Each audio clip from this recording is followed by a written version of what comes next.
¿Qué tal? Buenas tardes, bienvenidos a su programa Salud TV. Estamos comenzando una nueva semana. Recuerde que estamos en el mes, la lucha contra la obesidad. Y también estuvimos celebrando el día de ayer, si no me equivoco, la lucha y la concientización contra la diabetes. Así que este día nuestro tema es diabetes infantil. Y para eso quiero presentarles a nuestros invitados. La primera de ellas, nuestra nutricionista infantil, la licenciada Guadalupe Argueta. ¿Qué tal? ¿Cómo estamos? Gracias, Bienvenida, Lupita. Bien, bien. Y es hoy, el día. Es hoy. Gracias por la Hoy. bienvenida, pero aclarando, es este día, entonces de verdad que es un programa muy propicio para hablar sobre por qué hay tanto riesgo de diabetes hoy en día desde la infancia, ¿verdad? Y esa es la idea, prevención, y cómo una alimentación saludable también nos puede permitir prevenir todas esas complicaciones para aquellas personas que ya desarrollaron la diabetes de manera inmunológica en muchas ocasiones, pero también a veces hay una predisposición por nuestros hábitos, por el estilo de vida. Entonces la idea es que hoy podamos aclarar dudas y dar ciertos consejitos para mejorar el estilo de vida y la alimentación. Definitivamente muy importante y gracias por la corrección, licenciada, porque estaba entre era ayer y hoy, pero todo el mes estamos luchando contra la obesidad infantil. Nuestro endocrinólogo invitado el día de hoy, el doctor Raúl Vázquez Fernández, sí, ¿verdad? Eduardo Vázquez Fernández, ya sé que me da el nombre. ¿Cómo está, Eduardo? ¿Qué tal? Bueno, primero agradecerles, la verdad que luchamos contra la diabetes todos los días, aunque se da la prioridad del 14 de noviembre, sin embargo siempre tratamos de hacerlo de la mejor manera y que nuestros pacientes no lleguen a tanta diabetes, porque la idea es que es contra la diabetes, no que sea el día para celebrar la diabetes, sino en mantener contra la diabetes. Definitivamente, y menos si vamos a estar celebrando con pastel, ¿verdad? Correcto. Eso está contraindicado. Y nuestro tercer invitado, el doctor Rafael Morán Aquino, nuestro pediatra. ¿Cómo estamos, Rafa? Un gusto, Elisa, un gusto con el maestro Vázquez ahí, la licenciada. Un gusto estar aquí con ustedes y un gusto estar colaborando en esta lucha contra la diabetes infantil. Es una lucha dura, es una lucha cultural en nuestros países, que somos culturas de harina. Es una lucha que tenemos que estar día a día combatiendo. Excelente. Bueno, quiero que veamos la siguiente cápsula para que empecemos a entrar en calor y al regreso comenzamos a hablar un poco ya de nuestro tema de hoy. Veamos.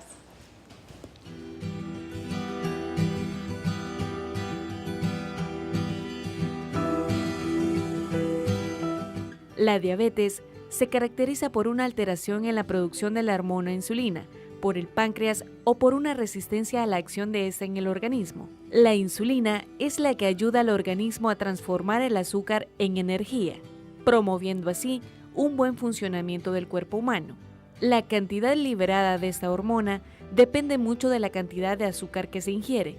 Si se consumen más alimentos ricos en carbohidratos, se exige al páncreas a trabajar mucho más de lo normal. La diabetes infantil es la segunda enfermedad crónica más común en la infancia.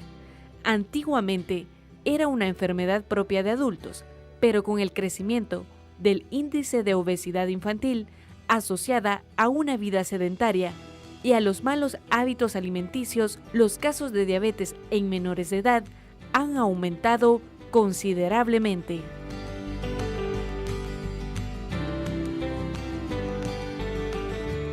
Fíjense que muy interesante lo que menciona nuestra cápsula y eso es cierto, antes hablábamos que la diabetes era una enfermedad de adultos y allá en escasas ocasiones uno tenía pues la desgracia de saber de algún niño, de algún joven que se encontraba en esta situación, pero hoy día ya vemos niños incluso menores de 6 años con este diagnóstico tan tremendo y que ha pasado a ser la segunda enfermedad crónica en la infancia. Pero quiero que el doctor Morán nos explique qué es lo que ha pasado, pero antes quiero recordarles que puede comunicarse con nosotros a través de nuestros medios, 2283-2157, nuestro teléfono, o escribirnos a través de redes sociales, ya sea en Facebook como Salud TV o en Twitter como @SaludTVGMB. Y si no tiene acceso a una pantalla de televisión, pero sí a una computadora, pues en línea a través del canal www.megavision.com.sb. A ver, hoy sí, Rafa, hablemos un poco qué es lo que ha pasado, por qué hoy día esta se ha convertido en la segunda causa de enfermedades crónicas en nuestros niños. La verdad es que los cambios que están habiendo en el ambiente, los cambios que están habiendo en la sociedad día a día en todos nuestros países están influyendo mucho en la forma en la que se están desarrollando ciertas enfermedades en todo el mundo. Principalmente, vamos a hablar un poco de lo que es nuestro país, no es el mismo que era hace 20 años, hace 20, 25 años, por decir algo, los chicos podían salir a jugar enfrente de sus casas, los chicos no tenían tanto acceso a alimentos altos en azúcares, a golosinas, a alimentos endulzados, jugos, que han ido cambiando la forma en la que se alimentaba nuestra población hace 30 años aproximadamente. Estos cambios en la alimentación, estos cambios en el estilo de vida, han ido afectando en la forma en la que se va metabolizando la glucosa en estos chicos. Hace ese tiempo era exclusivamente la diabetes tipo 1, que es la que tiene que ver más que todo con una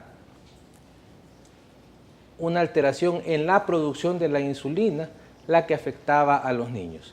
De 10, 15 años para acá, el aumento en la obesidad infantil ha venido aumentando los casos de obesidad tipo 2, que no son dependientes estrictamente del uso de la insulina, aunque sí en algunos casos pues, pueden llegar a necesitarla cuando son casos muy severos.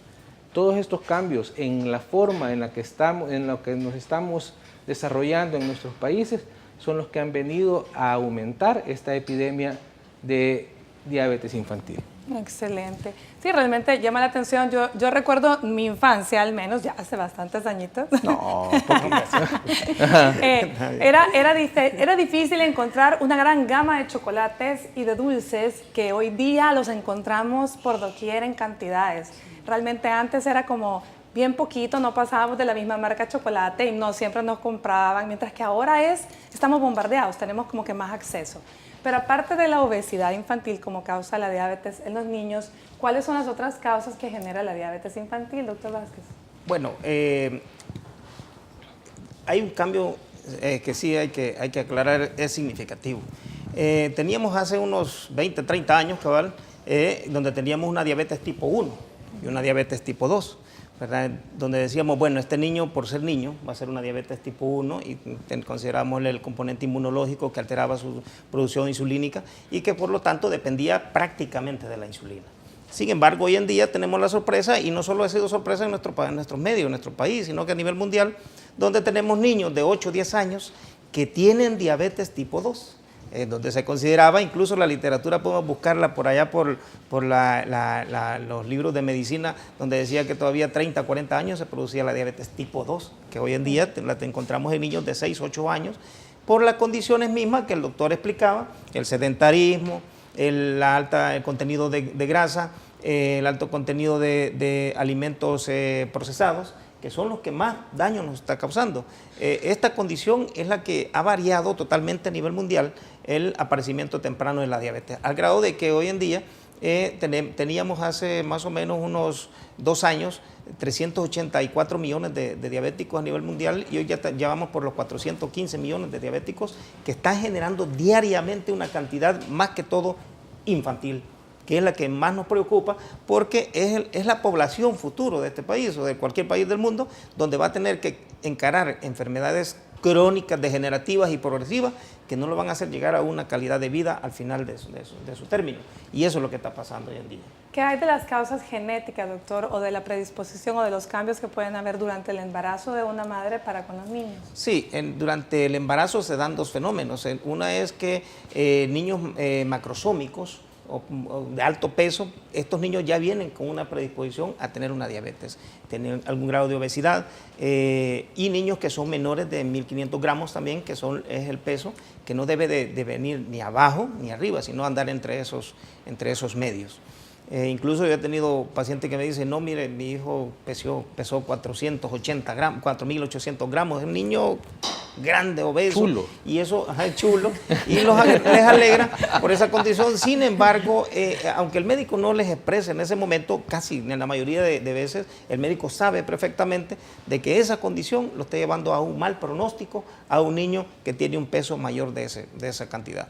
Esto tiene una predisposición genética a una destrucción temprana de las células que producen la insulina, que son las células beta, que producen la insulina a nivel del páncreas, y esto llega a una deficiencia total o parcial, en algunas veces total, que eso prácticamente entran los niños con muchas sintomatologías y que rápidamente hay que ponerles insulina, de lo contrario, estos niños fallecen.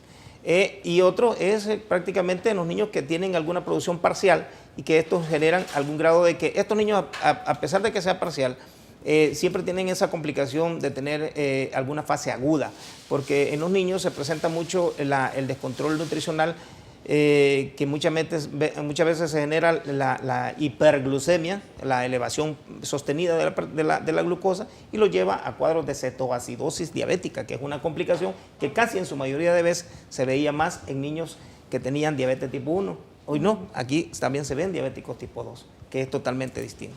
Bueno, ya vamos a ir hablando de esas complicaciones en los siguientes bloques porque son muy importantes que usted, el que esté en casa, los conozca.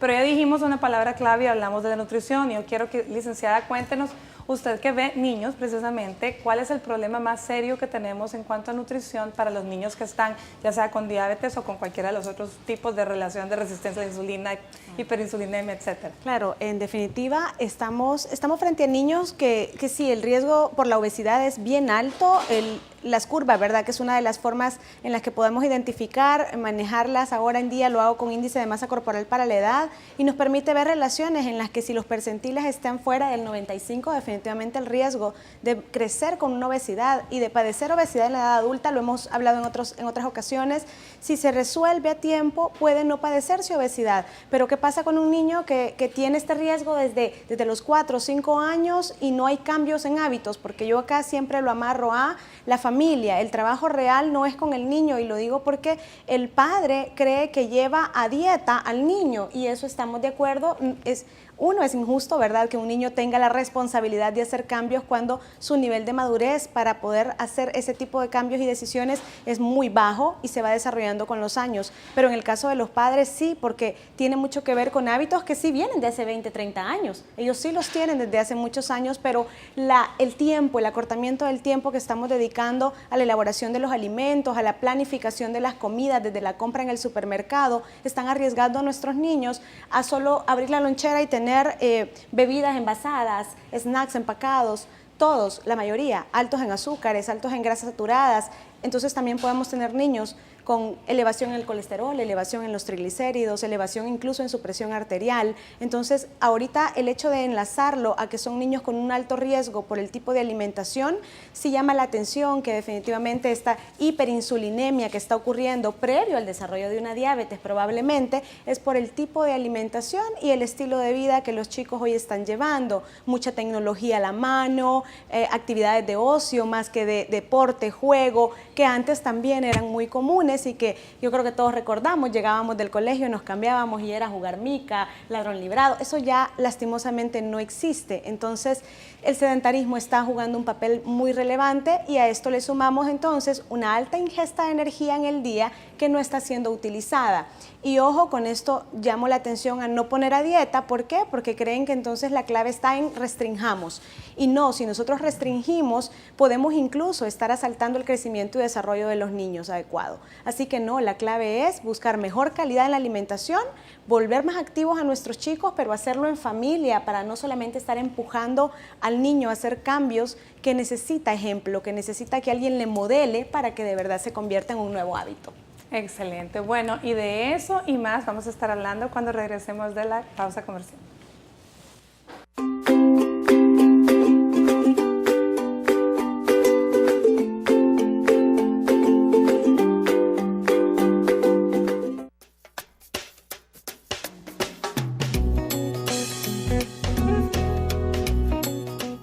La mucha azúcar, la mala alimentación, el descuido de los padres.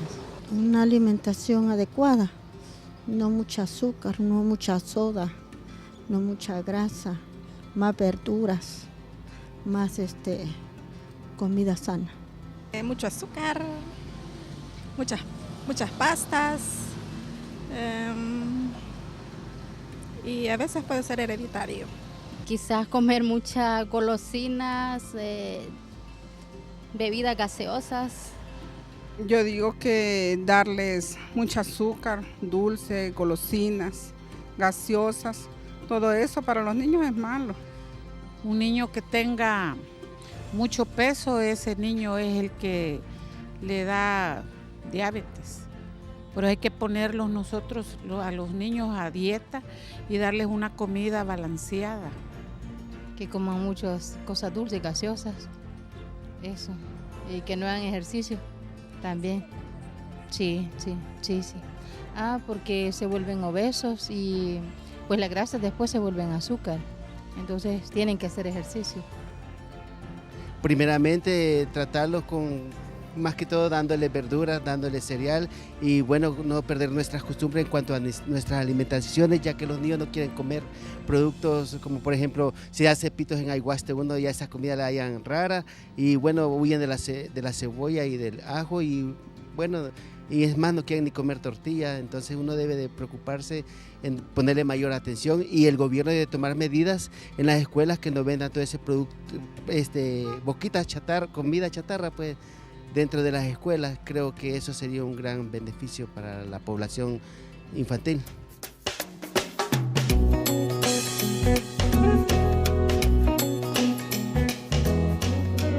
Fíjense que aquí estábamos en el estudio viendo la cápsula, escuchando todas las cosas que nuestra gente en la calle habla y de verdad que aquí me encantó porque el doctor acaba de decir algo que es muy cierto y dijo, las abuelas tienen la culpa porque a todo le echan azúcar, ¿cierto, doctor? Exacto. A ver, porque le echamos azúcar hasta la misma fórmula, a la leche, a las empanadas.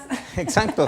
Cuando uno, no es porque uno no tiene que acusar a nadie en esto, pero la verdad que tiene que ver mucho la cultura nuestra. Nuestras abuelas nos quieren ver sanos, gorditos, bonitos, bueno, pero esto lo lleva a potenciarles la gran cantidad de alimentos que están haciendo para sus nietos. Esto es importante, hay que aclararlo. Aquí no estamos juzgando a nadie, pero prácticamente hay que hacerlo. Hay que aprender a enseñarle a comer a los niños. A los niños principalmente, como adultos tenemos que aprender y que de nosotros tengan una imagen los niños para poder comer sanamente. Así que no se sientan mal las abuelitas que están en casa, no es que todas hagan lo mismo, pero sí muchas veces las abuelitas, las señoras que nos cuidan a los niños o incluso hasta los mismos papás, con tal de que se tomen la lechita, le echan azúcar, con tal de que se coman el platanito, a eso le echan azúcar, eso no está bien, eso es malo. Exacto. Doctor, hablemos, Rafa, ¿cuáles son los signos o síntomas que dentro del crecimiento del bebé o en el control del pediatra empiezan a llamar la atención para tratar de hacer un diagnóstico? En este caso hay que hacer una diferencia un poco tajante en cuanto a lo que es diabetes tipo 1 y lo que es diabetes tipo 2. La diabetes tipo 1, desgraciadamente rara vez logramos detectar los síntomas que nos van a alertar de una diabetes tipo 1. Los cambios son, la suspensión en la producción de la insulina tiende a ser tan imperceptible que hasta el 40% de las diabetes tipo 1 infantiles debutan con una cetoacidosis diabética. Tristemente así es la situación porque los síntomas son bien sutiles. Habría que hacer un poco de énfasis en estos niños que de repente entre los 5 y los 7 años ya no se estaban orinando en la cama y de repente se empiezan a orinar.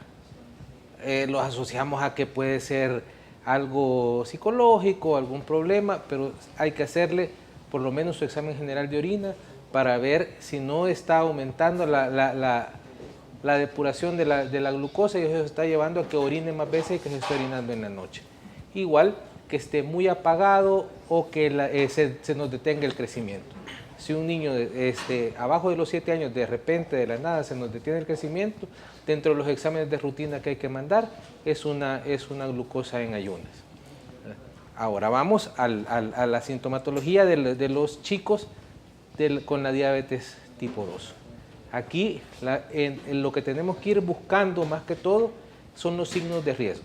Tenemos niños que tienen un índice de masa corporal un poco alto para su edad, niños que los vamos viendo que se nos van poniendo doblecitos, ¿verdad? Preguntamos la forma en la que se está alimentando y dicen, mire, come un montón, pero yo ¿cómo le voy a decir que ella no coma?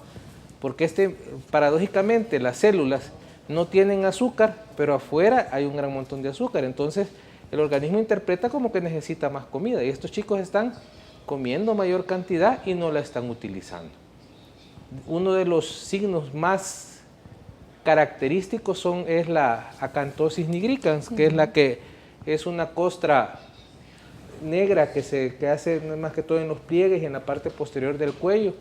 A veces la causa de consulta es la costra, ¿verdad? Porque dicen que ya le echaron jabón, ya lo restregaron y la costra no se le quita, regañan al cipote porque piensan que es por suciedad y no es así, sino que son signos de hiperinsulinismo que nos están llevando en estos casos a un trabajo excesivo del páncreas que puede llevar de que una diabetes tipo 2 pueda irse evolucionando a una diabetes tipo 1. O sea, de no necesitar insulina puede llegar a ser dependiente de la insulina. Entonces, también en estos chicos, a pesar de que están gorditos, están apáticos, pueden llegar en las niñas a tener problemas de infecciones en las vías urinarias a repetición, problemas de hongos. Todos estos síntomas nos tienen que llamar la atención en estos chicos que están con un poquito de sobrepeso para que empecemos a buscar si tienen algún problema en el metabolismo de la glucosa. Excelente, doctor. Ya cuando el pediatra detecta que algo no anda bien y él decide pues enviarlo a un endocrinólogo o hacerle otros estudios, ¿qué más habría que hacerle, doctor?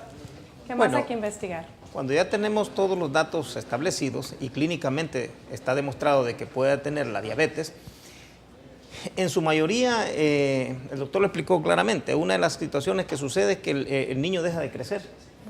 Tiene una obesidad, comienza a aumentar su perímetro abdominal, el sedentarismo es significativamente progresivo, inclusive el niño llega a tener una condición que está cayendo con sueños diariamente, llega del colegio, llega a comer y cae con sueño, y esa es la primera queja que tienen a veces los padres, que tienen mucho sueño.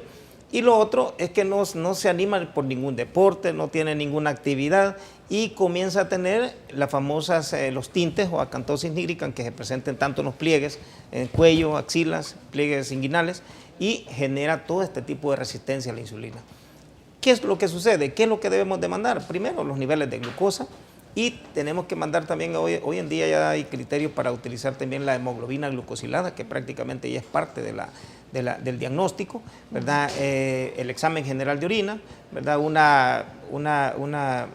umbral alto de glucosa prácticamente hace pasar glucosa a través de la orina, el riñón comienza a lesionarse, y también niveles de insulina. Si acaso tenemos un niño que no sospechemos que tenga la diabetes propiamente dicha, sino que sea un síndrome metabólico, que generalmente lo que se hace es mandar niveles de insulina, niveles de glucosa, se saca un índice que se llama índice de Homa, eso ya es meramente técnica médico, y con eso saca uno el dato para saber realmente qué tipo de resistencia tiene el niño, y con esto iniciar un tipo de terapia. La terapia inicial, aquí puedo mencionarles varios medicamentos, pero la terapia inicial debe ser claramente ejercicio y dieta.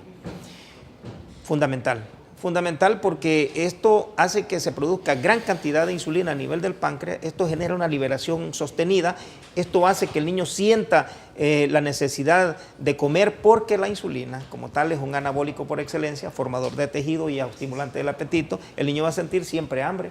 No tiene entonces la célula, a pesar de que en el torrente sanguíneo hay cantidad de insulina, a nivel de la célula no llega a esa cantidad de insulina suficiente como para poder saturar todos los receptores con la glucosa, todos los receptores con su glucosa. Entonces, ¿qué pasa?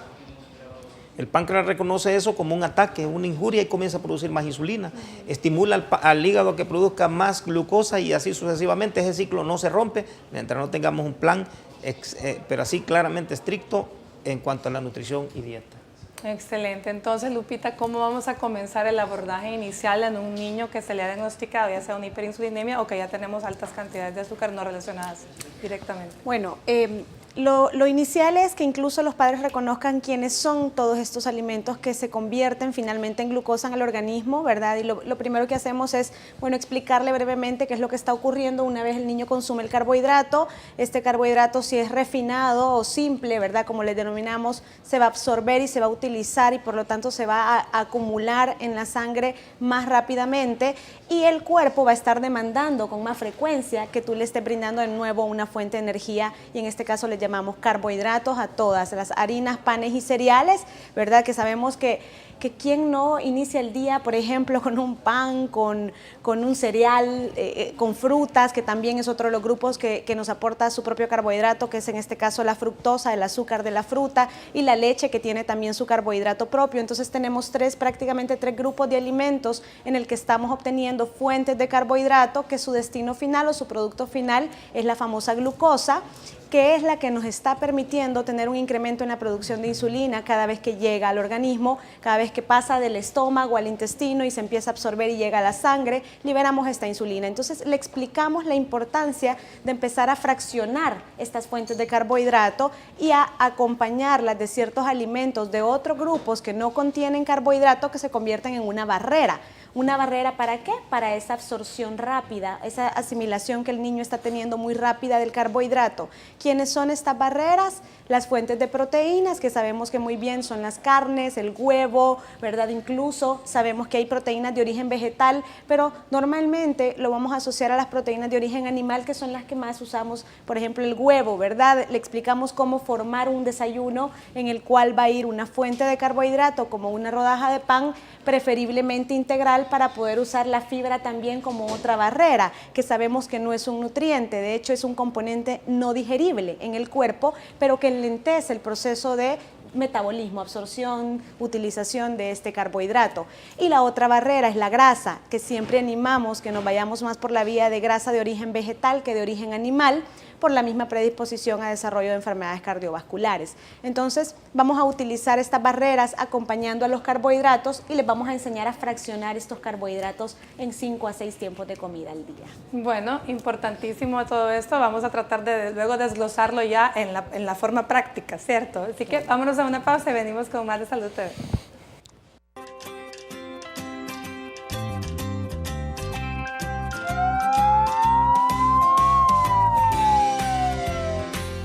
Las fracturas son lesiones que por sí solas no comprometen la vida, pero que si no se cuidan de la manera adecuada pueden empeorar y causar inclusive la muerte del paciente, si esas están acompañadas de hemorragias arteriales o si se compromete el sistema nervioso.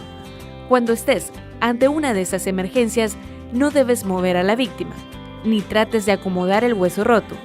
En lugar de eso, debes inmovilizar la fractura en posición en que se encuentre para evitar mayor dolor y agravar la lesión. Si el afectado presenta hemorragia, debes cohibirla por presión indirecta y crioterapia, además de cubrir la herida con una gasa, apósito o lienzo limpio, mientras esperas la llegada de los paramédicos.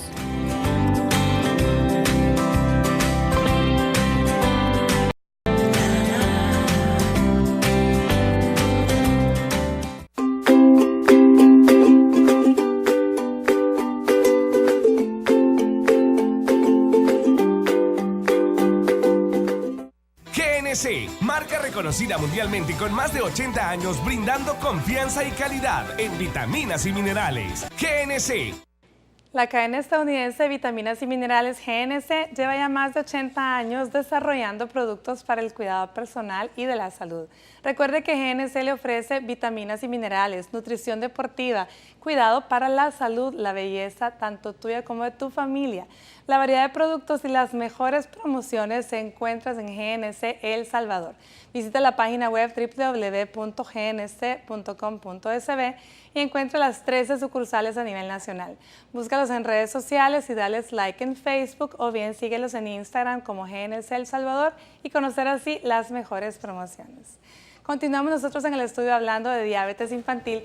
Ya hablamos un poco de lo que es el diagnóstico, de los síntomas. Yo quisiera que en este bloque, y hablamos ya del principal pilar del tratamiento, que es la dieta, lo vamos a ir desglosando un poco más. También se dijo que es importantísimo el ejercicio, pero quiero que hablemos un poco de lo que sería el tratamiento farmacológico. Y quiero que el doctor Vázquez me ayude. ¿A quiénes pastillita, ya sea metformina, glibenclamida u otros tantos que hay, a quiénes insulina?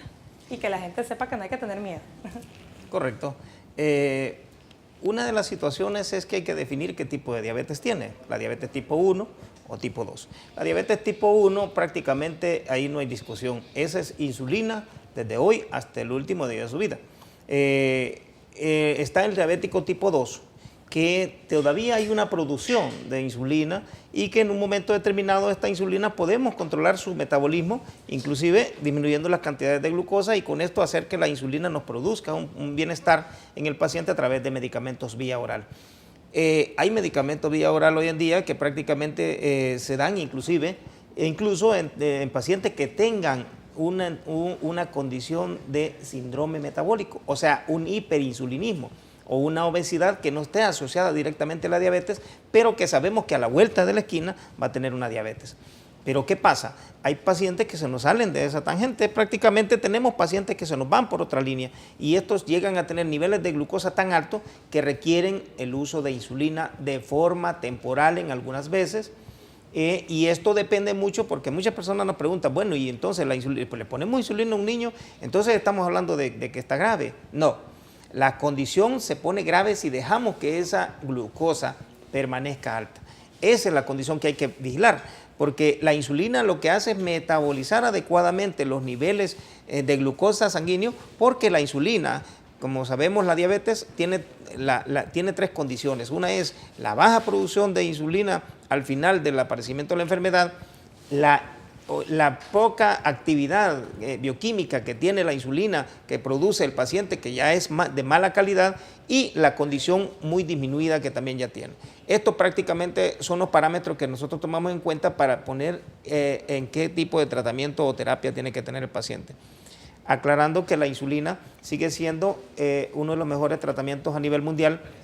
Por cierto, hoy en día se celebra por eso el Día Mundial de la Diabetes, contra la diabetes, porque este día nació uno de los que inició Batting y Betts, que fueron los dos científicos que hicieron el aparecimiento de la insulina a nivel mundial y que ha salvado más vidas que cualquier otro tipo de medicamento. Entonces, no es que la insulina sea mala, no es que la insulina va a complicar al paciente, no es que la insulina deje ceguera, sino que, porque mucha gente lo asocia más a ceguera que a otro tipo de enfermedad o otros a insuficiencia renal, y eso es lo que sucede. No hay que tenerle miedo a la insulina, que su médico le haga su consulta, su control, su valoración inicial para que pueda darle el mejor tratamiento, y entre ellos, como les digo, la insulina sigue siendo uno de ellos que nos ayuda mucho a sacar adelante muchos pacientes. Bueno, muchas gracias. Rafa, hablemos un poco de lo que serían las complicaciones más frecuentes de la diabetes. Las complicaciones más frecuentes en la diabetes infantil, más que todo, la más dura, que es la que se nos presenta en los niños con la diabetes tipo 1, que es la cetoacidosis diabética. Esta es la complicación más dura que puede haber en la diabetes en cualquiera de sus formas, que es una forma de deshidratación por la pérdida de azúcar, una forma se consume el organismo porque no le llega glucosa a sus células, entonces estas células se van consumiendo el músculo, se va consumiendo la grasa, y estos chicos se van desnutriendo, se van complicando, y esta es una situación que llega grave. Estos chicos llegan graves al hospital, deshidratados, y es la complicación más terrible que hay.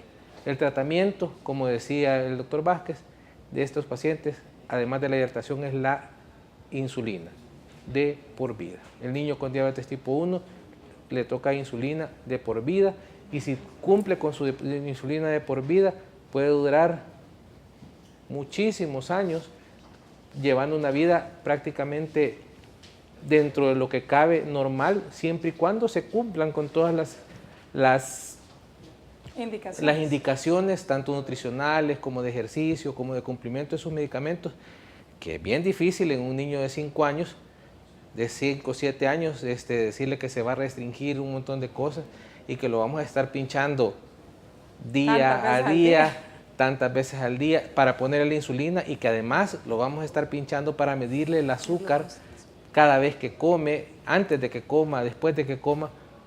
Es una cuestión dura, pero en realidad es la forma en la que van a salir adelante estos chicos. En los niños pequeños no vemos complicaciones más como el pie diabético que se mira en los adultos, aunque grados de obesidad muy severas pueden llegar a presentar estos problemas. Excelente. Bueno, vámonos a una pausa comercial. Al regreso quiero que hablemos ya de los dos pilares, nutrición y ejercicio, que pueden ser, no se imaginan ustedes de cuánta utilidad para que estos niños lleven una mejor vida de adultos y con la menor de complicaciones posibles. Ya volvemos.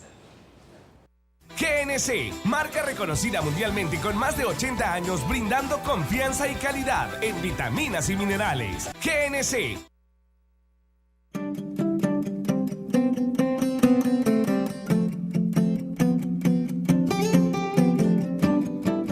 El niño con diabetes deberá seguir cuidados específicos y constantes para controlar su enfermedad y así evitar las complicaciones asociadas a esta. Veamos.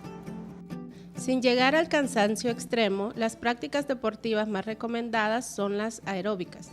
Es importante que el niño diabético controle sus niveles de glucosa antes y después del ejercicio, además de hidratarse bien y asegurarse que los hidratos de carbono se ajusten al gasto energético.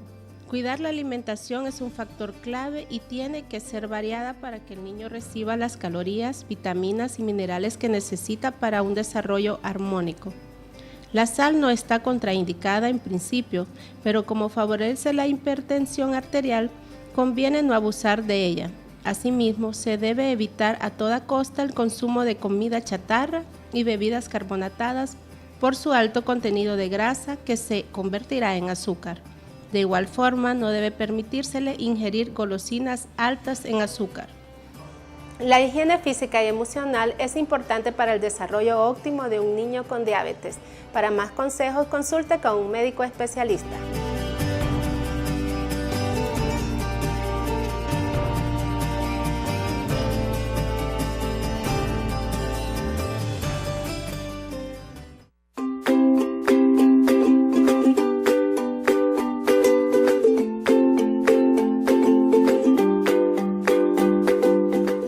Buen provecho a usted que está almorzando. Gracias por continuar con nosotros. Hemos estado hablando de diabetes infantil. En el bloque anterior hablamos de la complicación más frecuente que sería, y más seria, que sería la cetoacidosis diabética, pero también existen otras complicaciones, principalmente en adolescentes, y de esto nos va a hablar un poco el doctor Vázquez. ¿Sí? Cuando tenemos jóvenes que han tenido una evolución de diabetes por largo tiempo, hablamos de 6, 8 años, los niños tenemos que vigilarles también, ojo, porque muchas veces tenemos una retinopatía diabética ahí oculta, que el niño a veces, incluso del colegio le hablan a los papás que los niños se ponen en el frente del pizarrón y todavía aún así no leen. Entonces estos niños hay que revisarles los ojos, hay que mandarlos al oftalmólogo, un retinólogo, para que prácticamente valorar la condición de una diabetes que esté dando la complicación de una retinopatía diabética. La otra es siempre hacer un chequeo o vigilancia. Esto va más que todo orientado al área de pediatría, que los pediatras son los que más cerca tienen a los niños y deben de estar vigilándoles siempre un examen general de orina. ¿Por qué? Porque el general de orina no solo nos identifica la condición de una diabetes, sino que nos da una complicación renal. Una proteína que aparezca en el riñón ya nos da una complicación, ya nos da un signo de alarma que prácticamente nos está dando la señal de que el niño está comenzando a tener una insuficiencia renal de fase temprana. A pesar de que son niños, esto no significa de que no puedan tener las complicaciones. He tenido definitivamente sería una desgracia, porque sería un niño de 14 años con un pie diabético, gran lesión de un pie diabético con un niño con una obesidad que prácticamente se salvó el pie, pero no significa que los niños no puedan presentar una condición de esto. Todas estas situaciones pueden presentarse. la retinopatía, la nefropatía diabética.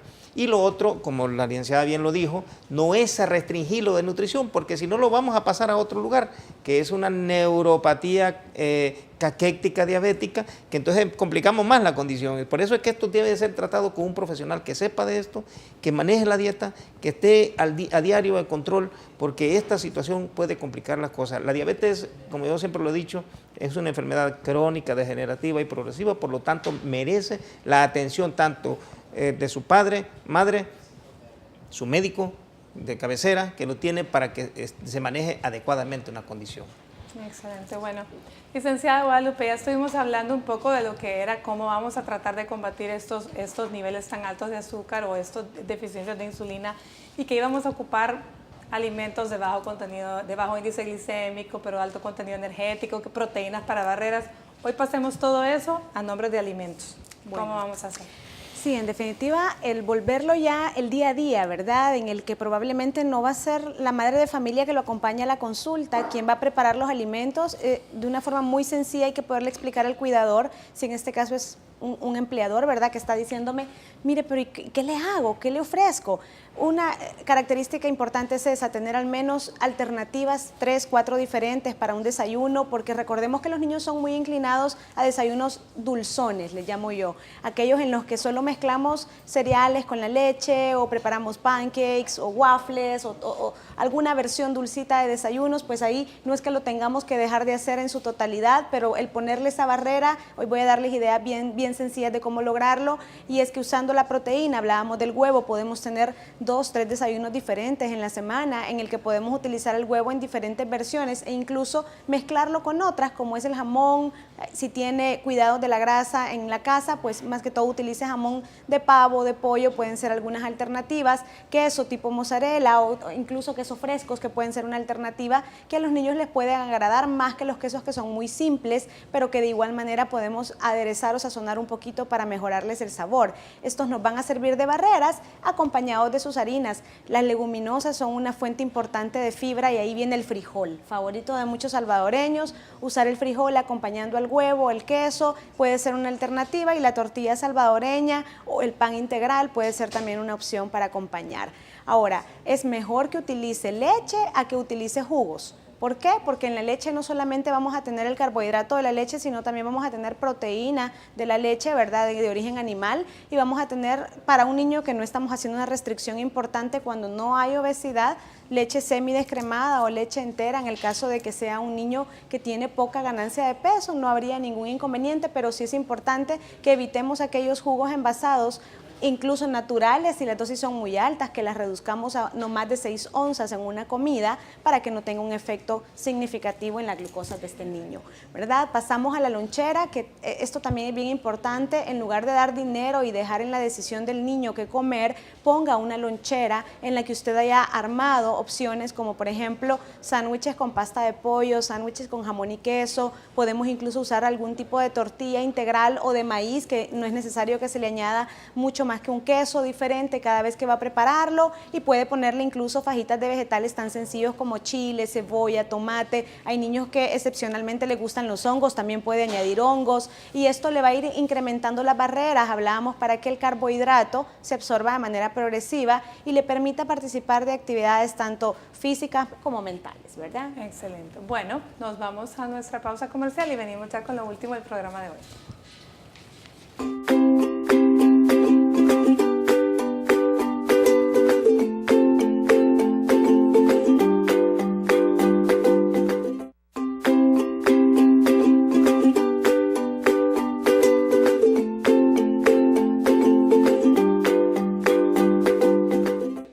Bueno, definitivamente se nos va a quedar tantas cosas de las que poder hablar, pero realmente lo importante es que usted entienda que en la prevención está la clave, el mantener un peso adecuado en sus niños y el poner a hacer ejercicio. Y eso quiero que hablemos un poquito, lo que nos queda, hablemos de ejercicio, Rafa, para los niños.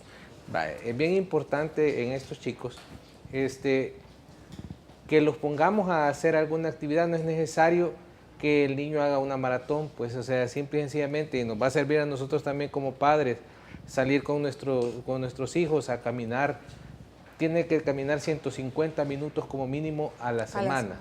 Estamos hablando que son 30 minutos cada día. O sea, 30 minutos que los ocupamos en cualquier otra cosa, los podemos dedicar a caminar con nuestros hijos, les va a servir a ellos, nos va a servir a nosotros también. Y es un momento en el que además de que vamos a hacer ejercicio, vamos a compartir un tiempo con ellos.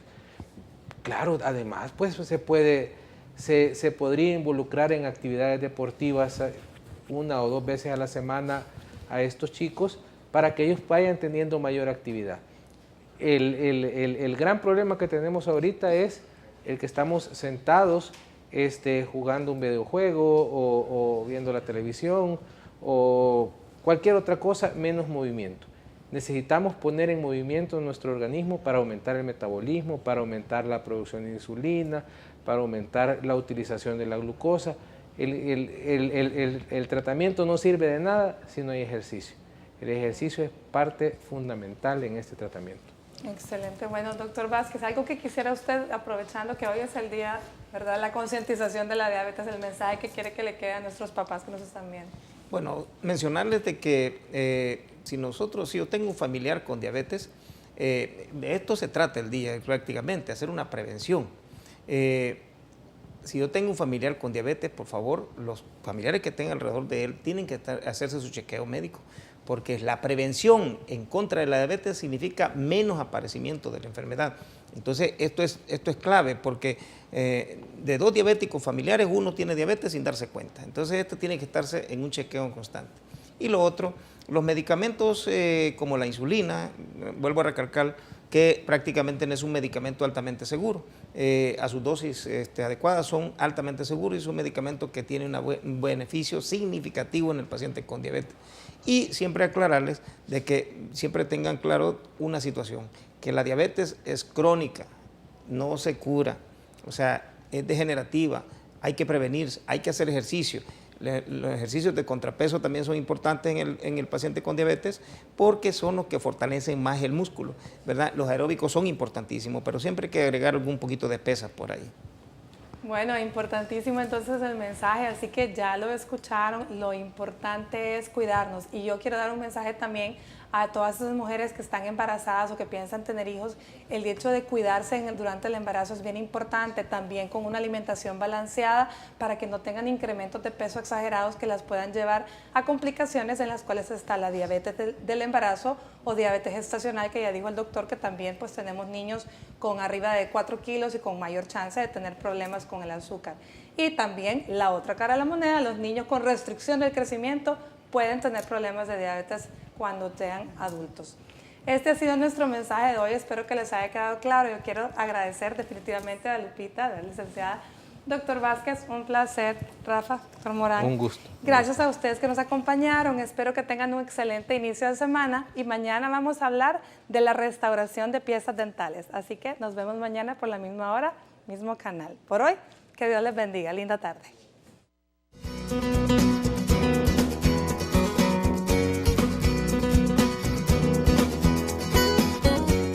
La diabetes puede causar a largo plazo y si no es tratada debidamente, pérdida de la visión, infarto, hipertensión, derrame cerebral, impotencia sexual, enfermedades pulmonares e insuficiencia renal.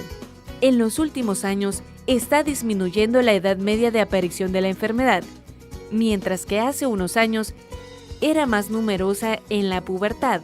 Hoy es cada vez más frecuente su diagnóstico en niños menores de 6 años. Por ese motivo, es importante prevenir fundamentalmente la cetoacidosis, que es una complicación grave y que conlleva un riesgo vital si no se trata de forma precoz. Puede presentarse tras un periodo durante el cual los síntomas pueden ser leves y en ocasiones pasar desapercibidos o hacerlo de manera brusca, como ocurre en los niños más pequeños.